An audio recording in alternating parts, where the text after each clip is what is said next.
It is 1 p.m. in Homs, Syria. It is 6 a.m. in Newark, New Jersey. I'm Monita, Rajpal. This is World One, live from London. We begin with a warning from the UN that Syria could be sliding towards civil war while the world watches.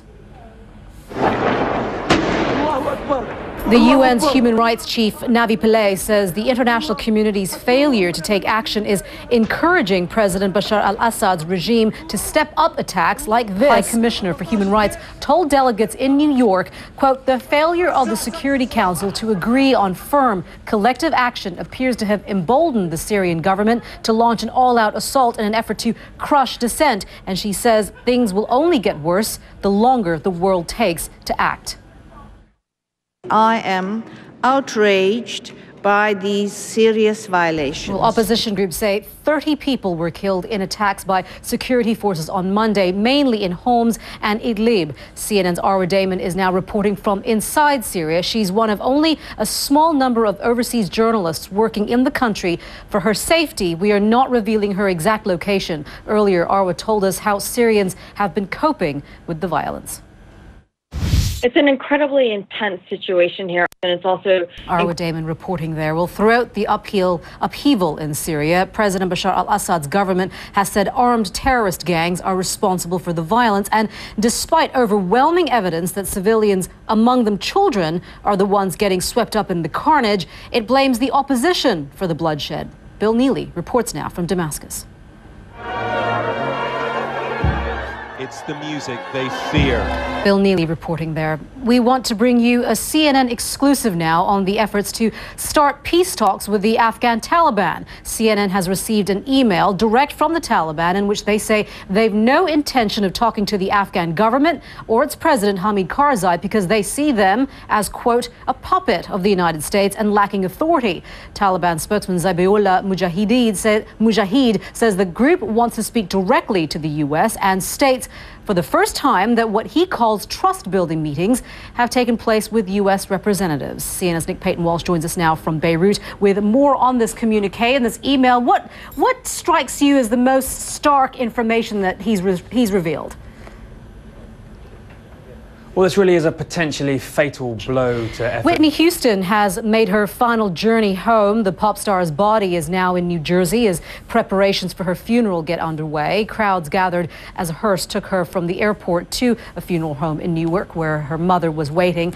Deborah Farrick is in Newark, in New Jersey. She joins us now live with more on the, I guess, the final preparations for the funeral that are taking place. Deb. Yeah, absolutely. And I was speaking to a friend of the family just a little while ago. He was here at the funeral home yesterday. All right, Deborah Farrick there in Newark, New Jersey. Thank you so much.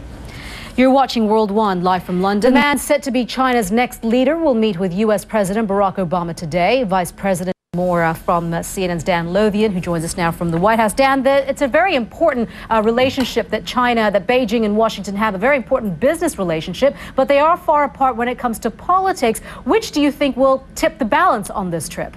You're so right. I mean, an important relationship, but also a very sensitive relationship as well. Back home, China is playing host to a top European delegation. Premier Wen Jiabao has been meeting José Manuel Barroso, the president of the European Commission, and the EU president Herman Van Rompuy. The Beijing, where the summit is taking place. She joins us now. Eunice, did the Europeans get what they needed? No, not yet, Monita. The EU president said that the Europeans urged their Chinese counterparts to open... Eunice, thank you. Eunice Yoon there in Beijing. This is World One, live from London. With blooming in India, where demand for roses has soared this Valentine's Day. A weakened currency has meant increased export orders, but domestic demand is up too, as increasing numbers of Indians celebrate Valentine's Day. Malika Kapoor reports.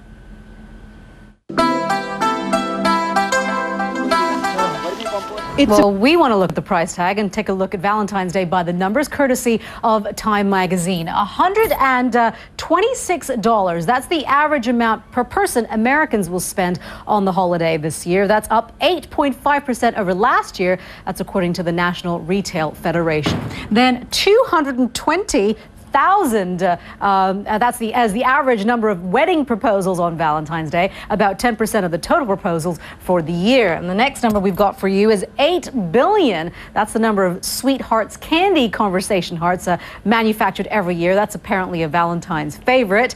And then we've got here 15%. That's the estimated portion of women who will send themselves flowers for the holiday, and why not? And then we've got $367 million, and that's the amount of money U.S. consumers will spend on their pets for Valentine's Day.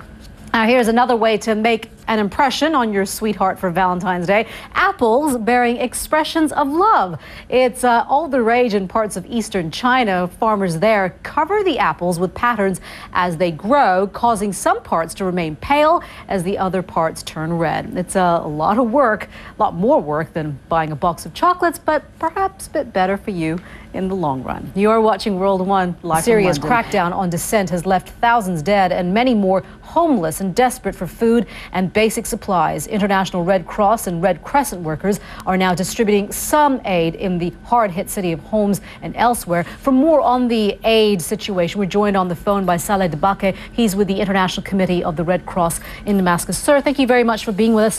Can you give us an idea of how desperate the situation is right now and how difficult it is perhaps to get aid to those who need it the most? Well, let me just make it clear that we really have not... Thank you so much for your time, and we do hope your volunteers do stay safe there as they provide the much-needed aid in the various parts of the country, those that are hardest hit. Well, we want to see what some of the newspapers are saying about this, starting in Turkey, where there's an analysis piece in today's Zaman.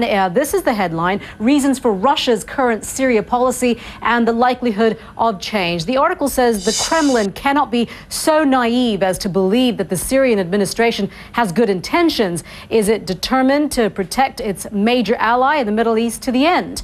In the UAE, the headline in Gulf News: a Syrian constitution that's coming 11 months too late. It's an opinion piece that says the new constitution will not solve the country's political, security and economic problems. It won't end the military operations, bring about cheaper heating fuel, and certainly will not offer a life jacket for the Syrian regime. And finally, the Sydney Morning Herald in Australia explores the relationship between Syria and Iran with this headline: Bedfellows with backs to the wall. It's an opinion piece that says Iran and Syria each have only one country as an ally in the Middle East, and it is in each case the other. The Iran-Syria axis is a vital factor in understanding not only how those nations behave, it also explains the world's timidity in confronting Syria's Assad in the same way it decided to oppose Libya's Gaddafi.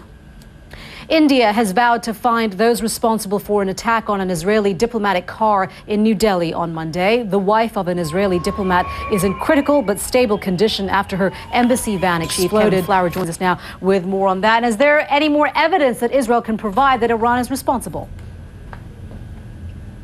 Well, not at this point, Monita, but the Israeli government has sent... Thank you so much, Kevin Flower there in Jerusalem.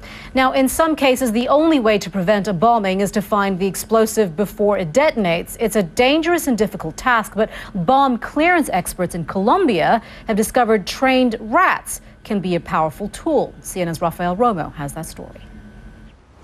At a base of the Colombian National Police, a new recruit is being trained in Atlanta. This is World One, live from London. Coming up, a football relationship is on the rocks, and the experts have been predicting separation until now. So can it be saved on this Valentine's Day? Pedro Pinto, do tell us. I like the dramatic voice. Do you like that? Yeah, I'll fill you in, shall I? There's no love lost between Carlos Tevez and Roberto Mancini, but they are looking to bury the hatchet today. I have skied before. I'm not particularly good. When you're skiing, do you enjoy a cup of coffee? No, I think I'd crash. Well, that's a good one. Yeah. Oh, I'm glad you coordinated for me on this day. Thank you very much for that effort. You are watching World One, live from London. Now, we've got a question for you. Here's a riddle. How do you take your business to new heights, even if you know it's going downhill? Find out how Starbucks is going about it. Back, you are watching World One, live from London. We are approaching almost 7 a.m. in New York. It's almost 1 p.m. in Berlin, and it's almost 9 p.m. for you in Tokyo. Well, temperatures continue to hover around -20 Celsius in Russia as a long cold snap shows no sign of lifting. Meteorologist Mari Ramos is at the World Weather Center with more details on that. Mari. That's right, Monita. Again, we're dealing with extremely cold temperatures, but there is here. Mari, thank you. Sure. Let's bring you up to date on some of the stories that we're talking about here on W1.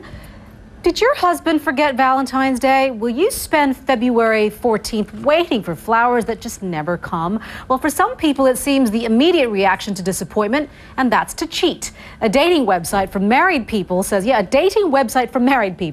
day after Valentine's Day is the busiest of the year, and it links that directly to frustrated hopes for the big day. Now, when the bans came in, the warnings came out. A lot of smokers said if you stop people lighting up in public, they'll do it even more at home, placing children at risk. But the latest research shows the opposite is true. Anti-smoking laws have led to a big jump in the number of in-house bans. Apparently, in some countries, there has been a 40% rise in the number of households butting out. So that's a good thing. Now, if you like your cappuccino with a nice white peak, then you're in luck. Starbucks has opened its first ever ski-through shop.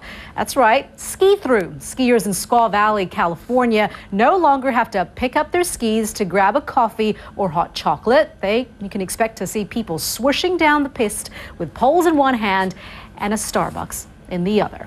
You're watching World One live from London. I'm Monita Rajpal. Thank you for joining us. We'll update you the headlines at the top of the hour right here on CNN.